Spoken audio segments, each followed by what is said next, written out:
Hola chicos, ¿qué tal? Hoy día terminamos la segunda parte del capítulo 1, medidas de las propiedades de la materia, unidades SI, que quiere decir Sistema Internacional, ¿no? Entonces, la medida necesita un número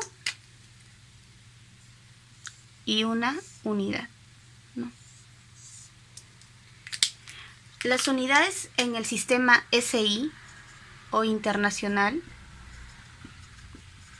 son importantes porque me permite saber una unidad estándar para trabajar diferentes problemas.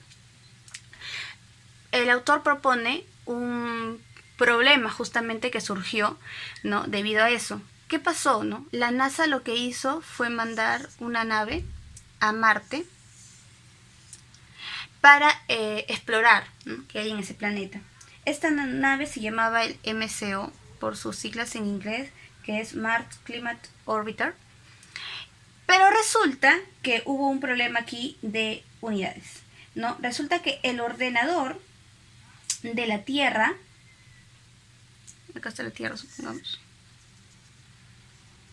el ordenador de la Tierra tenía las unidades británicas. Hablamos de libras, barriles, ¿no? Entonces, mientras que el ordenador de la nave, esto de aquí, de la nave, estaba en unidades del sistema internacional. Entonces, debido a este problema de unidades, resulta que la órbita debería de haber, la órbita elíptica, esta navecita, debería haber estado a 250 kilómetros.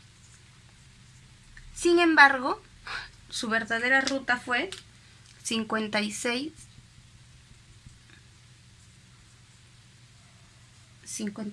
kilómetros. Entonces, si hay un proyecto que los ingenieros o científicos quieren trabajar, lo mejor es que manejen un sistema de unidades, ¿no? En este caso, el estándar es el Sistema Internacional, SI.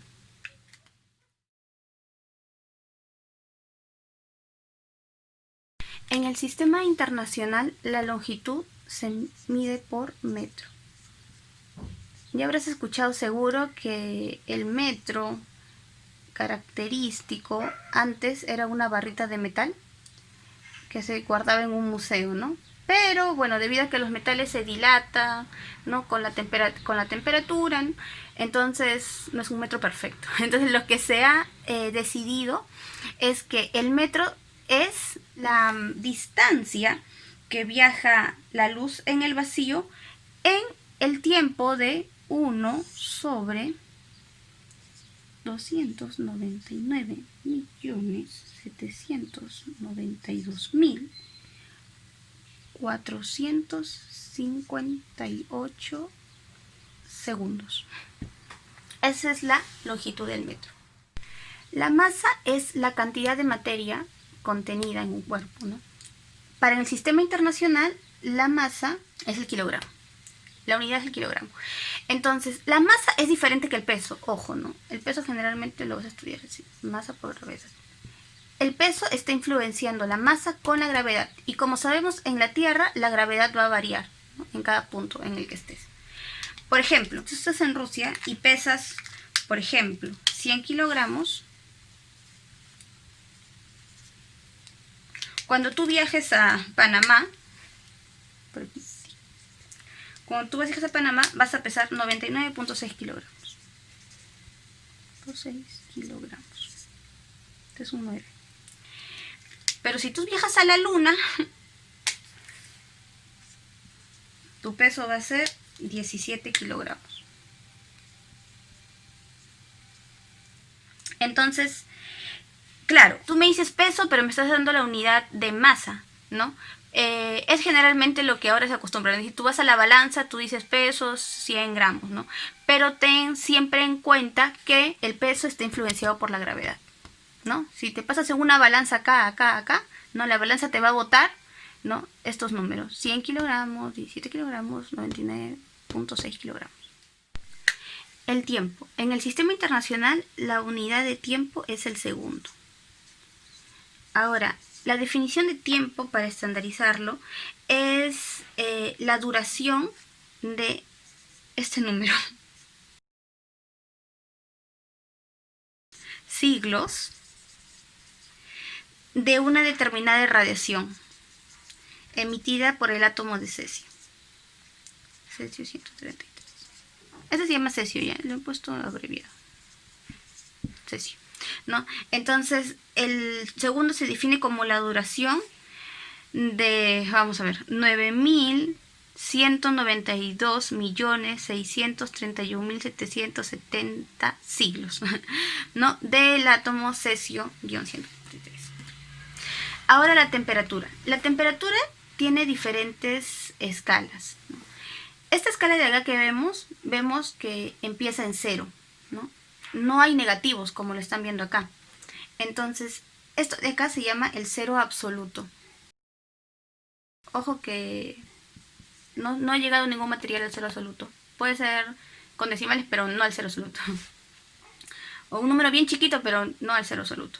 Entonces, esta escala de acá es la escala de Kelvin. Cuando estudies física, química, generalmente vas a encontrar todo en escala de Kelvin. Esta escala de aquí son los grados Celsius. Y este de aquí es la escala de Fahrenheit. Entonces, dependiendo en el país donde estés, ¿no? O donde lo estudies, vas a encontrar estas unidades, ¿no? Esta generalmente es la que más se usa. Y bueno, en el sistema internacional, la que se usa es la unidad de Kelvin, ¿no? Estos valores que te pongo aquí es el agua, ¿no? Por ejemplo, si tú tienes agua, ¿no? A 0 grados, tienes tu hielo, en la escala Kelvin vas a tener a 273 Kelvin y en Fahrenheit menos 32 Fahrenheit. Ahora, el agua a 100 grados, ¿no? El agua en ebullición, tú vas a tenerlo en Kelvin a 373 Kelvin y 212 grados Fahrenheit. Hay una formulita para convertirlos, ¿no? De Kelvin a Celsius.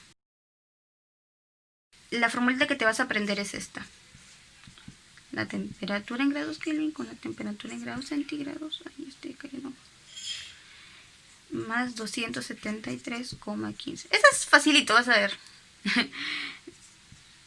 y esta de aquí, de Celsius a Fahrenheit, 5 novenos. Y este va a ser Fahrenheit, temperatura en Fahrenheit, menos 32. Entonces, aquí tenemos la unidad en temperatura. Ahora, las unidades derivadas son unidades que combinan las unidades básicas que te presenté en la PPT anterior, ¿no? Por ejemplo, la velocidad es metros por segundo, ¿no? Entonces tú ya estás mezclando aquí unidades que vienen del metro, que es la principal, y la unidad del tiempo, que es el segundo, ¿no? Entonces así te vas a encontrar con diferentes unidades, ¿no? Esas son las mezclas de las principales. La densidad. La densidad es masa sobre volumen, ¿ok? Entonces, es la cantidad de masa contenida en cierto volumen. Por ejemplo, si tú tienes ladrillo y tienes acá plumas, las plumitas del pollito. Entonces, 1 tonelada de ladrillo va a ser igual a ¿qué? A 1 tonelada de plumas. Porque ya sabemos que el peso, ¿no? La masa, ¿no? Si tú vas a la balanza y pesas 1 tonelada de ladrillo, va a ser igual a 1 tonelada de pluma, ¿no? Ya sabemos que el peso depende de la gravedad. Pero cuando tú traigas las plumas, vas a traer un volumen bastante grande de plumas, ¿no? ¿Por qué? Porque su densidad va a ser menor. ¿Esto qué significa, no? Mayor volumen, menor densidad. ¿Ves? Pero cuando tú traigas 1 tonelada de ladrillo, vas a traer un volumen un poco más chiquito, ¿no? ¿Por qué? Porque a menor volumen, mayor densidad. Entonces tú acá dices, la densidad del ladrillo es mayor.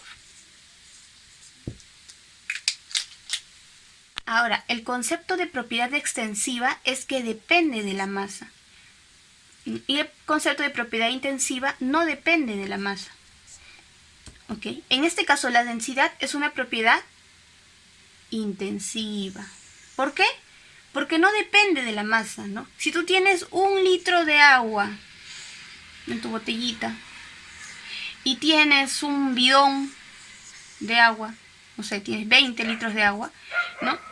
Tienes acá menos masa y acá tienes más masa, pero la densidad aquí va a ser igual a la densidad de aquí. Entonces, la densidad es una propiedad intensiva, no depende de la masa. Ahora, un consejito, por ejemplo, porque vas a tener seguro preguntas en las que te dicen, ¿es intensiva o es extensiva, ¿no? Esta propiedad? Tú puedes decir extensiva, porque la masa es una propiedad extensiva, depende de la masa, y el volumen también depende de la masa, extensiva. Entonces, extensiva sobre extensiva me da intensiva. Ahora, recuerda que cuando tú menciones la densidad, siempre tienes que asociarla a la temperatura, ¿ya? Porque de esto va a depender mucho la densidad. Por ejemplo, cuando aumente la temperatura, la densidad va a disminuir, ¿ya? Y cuando tú disminuyes la temperatura, la densidad va a aumentar, ¿no? Por eso es que muchos están preocupados por el calentamiento global y todo esto, ¿no? Porque sí que pasa, ¿no? Si tú tienes el agua, ¿no? Al aumentar la temperatura, ¿no? Debido al calentamiento global, ¿no? Al aumentar la temperatura, esta agua de acá va a disminuir su densidad, ¿no? Al disminuir su densidad, como ya vimos, aquí otro color, al disminuir su densidad va a aumentar su volumen. Entonces, si esta agüita, que supongamos que es mar, está cerca a la costa, pongamos aquí, están las casitas, entonces al aumentar su volumen, ¿qué va a pasar? Va a arrasar, ¿no? Con las casitas. Entonces es importante, ¿no? Por eso yo te animo a que plantes arbolitos. ¿Por qué? Porque ellos regulan la temperatura también, ¿no? Donde hay menos arbolitos y todo es tierra y todo seco, generalmente aumenta la temperatura. En cambio, los arbolitos lo que hacen es, que disminuyen el CO2. ¿Por qué? Porque es su alimento, ¿no? Entonces este CO2 lo que va a hacer es que ya no va a ir... Ay, me voy a desplayar acá porque me encanta esto de cuidar el medio ambiente, ¿ya? En vez de que se vaya a la parte de las capas que protege la tierra, ¿no? En vez de que se vaya para acá, lo que va a hacer es que estos arbolitos se los van a procesar en su reacción de fotosíntesis, ¿no? Entonces acá va a disminuir esta cantidad. ¿Por qué? Lo que pasa es que cuando hay mayor cantidad de CO2, este CO2 se hace como ponte una colchita, ¿no? Encima de esta capa de la tierra, ¿no? Entonces lo que pasa es que al ingresar los rayos solares entran, pero esta capita no permite que salgan. Entonces, al no salir, ¿qué pasa? Que aquí regresan y aquí es donde nosotros, ¿no? Me refiero, aquí adentro de la Tierra es donde la temperatura sube, ¿no? Por eso tenemos que disminuir las cantidades de CO2. Por eso me gusta la selva también, ¿no? Entonces, tengan en cuenta eso, ¿no? Que les llamo a pensar en que las plantitas realmente nos ayudan mucho, ¿no? Y que mientras los árboles sean más grandes es mejor. Ahora, el porcentaje. El porcentaje generalmente se utiliza para expresar composiciones, ¿ya? Para expresar composiciones. Entonces, por ejemplo, si yo tengo, ¿no? 3,5% de masa de cloruro de sodio, ¿no? Esto significa de que tengo 3,5 gramos de cloruro de sodio en 100 gramos de agua, ¿no? Entonces, esto, claro, si te dicen, ¿no? En una solución de agua hay 3,5% en masa de cloruro de sodio. Entonces, el porcentaje es el número de partes de un componente en 100 partes del total, ¿no? Entonces, para este caso, es el número de partes en 100 gramos del total. Ese es el porcentaje. Bueno, incertidumbre en las medidas científicas, ¿no? Errores sistemáticos, ¿no? Un error sistemático son errores que ya son inherentes al instrumento, ¿no? Cuando tú veas un termómetro, por ejemplo, ¿no? Aquí hay el mercurio, ¿no? Tú vas a ver que siempre hay un error aquí que dice más, menos, ¿no? Un valor. Entonces son errores sistemáticos porque ya vienen con el instrumento, ¿no? Incluso también las balanzas, ¿no? Te dicen más o menos tanto. Y los errores accidentales ya aquí es porque intervinió la mano del hombre, ¿no? Aquí ya lo que pasa es que, por ejemplo, has lavado mal tu vaso o mediste mal, ¿no? Entonces acá son errores accidentales. Ahora, el concepto de exactitud y precisión, ¿no? Exactitud es cuando, por ejemplo, tú tienes tú debes llegar a un valor correcto, ¿ya? Bueno, este es el valor correcto. Pero tú en tus siguientes pruebas vas viendo que el valor está por acá. Entonces no es exacto, ¿no? Pero si tú ves que al repetir las pruebas, los valores que estás obteniendo están cerca al valor correcto, dices, ya, hay una buena exactitud, ¿no? Con mis pruebas. Ahora, precisión, ¿no? Precisión es otro término en el cual si tú tienes un valor, ¿no? Y tú haces un valor cualquiera, y tú haces tus pruebas, y tú obtienes valores bien cercanos, bien cercanitos, entonces tú dices, ya, mis diferentes pruebas, la condición de mis variables, ¿no? Hacen que sea bien preciso, están bien cercanos a este valor, ¿no? Y si están lejos, entonces estos no hay precisión. No hay precisión. Ahora, un valor, pues, o un experimento puede ser preciso,